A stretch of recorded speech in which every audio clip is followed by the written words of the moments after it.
right? Socrates is a martyr for philosophy, right? He drinks the hemlock, and as such, he dies for knowledge.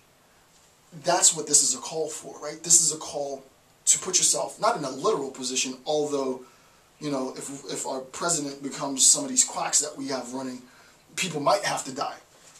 In a very real sense, there is historical proof that, and historical evidence that people have died simply because they were in the know. This is the whole Cambodian genocide. Not that it was that exclusively, but a vast majority of the motivation for the killing of Khmer by Khmer was the fact that, hey, we're going to kill the smart people, right? And to some extent, this was the case in the genocide in Rwanda, at least for those who were exterminated first, right? To be an intellectual in a regime which has accepted sort of a mythological state, a state of abhorrent ignorance. To be an intellectual is to put yourself in harm's way, right? Why? Because you have the ability to, you know, teach the children how to think critically for themselves, right? And this becomes, so that's what I said. If it is really the case that this isn't just speech for the sake of speech, this isn't show for the sake of show, but people actually believe in contemporary American society that to be an intellectual, to be an academic is an act of snobbery, I know where that goes. I do this research for a living, right? It isn't that far removed, and we always say, oh, it never happened in the United States, it could never happen here, that's all third world people, and they, you know, it would never happen in the States.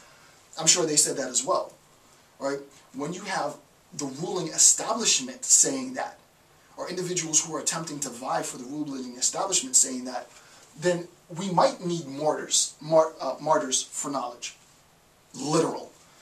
Again, this is not what Nietzsche means, right? He doesn't mean people who are literally willing to kill themselves, as much as a metaphorical, the ability to destroy yourself continually. If you're skeptical, then the things that I believed yesterday, if you are a real skeptic, methodological skeptic, as I am, then you don't hold truth to anything.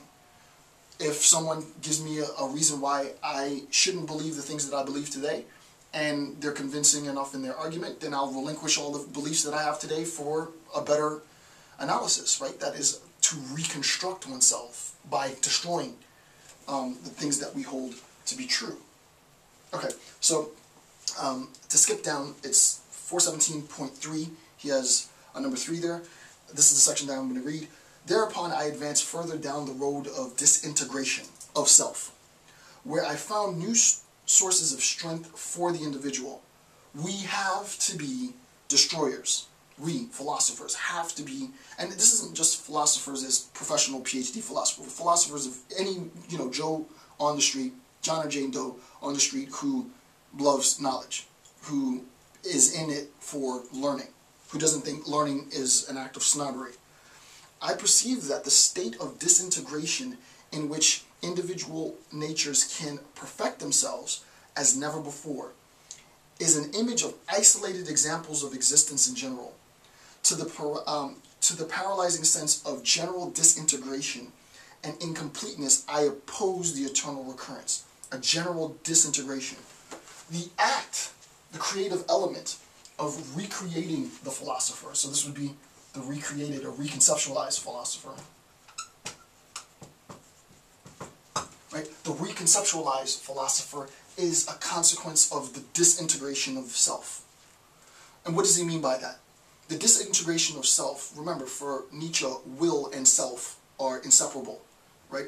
He said before that we assess the quantum of a man by the affective nature of his will. How powerful is this person at influencing others, right? So in a very sort of cliche sense, instructors are deemed to have great power. Why? Because our students, our graduate students, look to us to gain influence in the world. But we also have influence over our colleagues in policy and blah, blah, blah.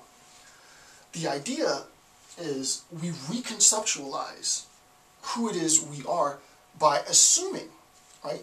By assuming that everything that we have up until now is a consequence of that which was given.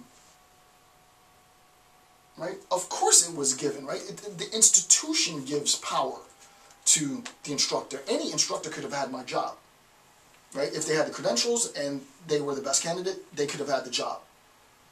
The question is the recognition, and this is what's important, right? This is a will to power, right? Will to power. The recognition is, it's not just about filling some position. The position grants power. But once you're in that position, affectively using your unique potential to further influence, right? So the idea is, of course, anybody who fills the position of the presidency is going to have power, not because he or she is in and of themselves necessarily powerful, but the institution has given power to that position. What Nietzsche wants you to do, and he wants you to recognize, is that he says, we have to be destroyers, right? The institution gives power, but when I occupy that position, I have to make sure that I effectively, with an A, right? I affect change in the institution. I transform what it means to occupy this position, right? To be an instructor now means to do this, right? To be an artist now means to do this. This is, just to take it real sort of contemporary, Skrillex. Most of you probably won't know this, but for those of you who do, shout out to all my dubstep listeners, shout out to my little brother who's the biggest party promoter in the world. Skrillex is sort of computer-based DJ, does dubstep, does electronic music. Skrillex gets a Grammy for his music. Skrillex recognizes that the position of being a DJ at his level is one thing, and there's great influence. Obviously there's influence because you're throwing parties for a living and people are dancing to your music. He recognizes, Skrillex, that he is now in a position to transform the placeholder. To be a musician now means something different, seeing that he has gotten his Grammy. And it's not just because he got the Grammy. He transformed it way before he got the Grammy. I've been listening to Skrillex for years. I've been listening to electronic music for as long as it's been out. Right? So the idea is that he, as an individual, affected change, right, disintegrated, destroyed, not just himself, and reconstituted himself. And he will continue, hopefully, to reconstitute himself. But he transformed the very nature of what it meant to be X. Right? The placeholder transformed. Right? So now, to be an academic means something other than, just, whatever it means. Right? To be a president means something other than what it traditionally means. The individual transforms. Transforms the role.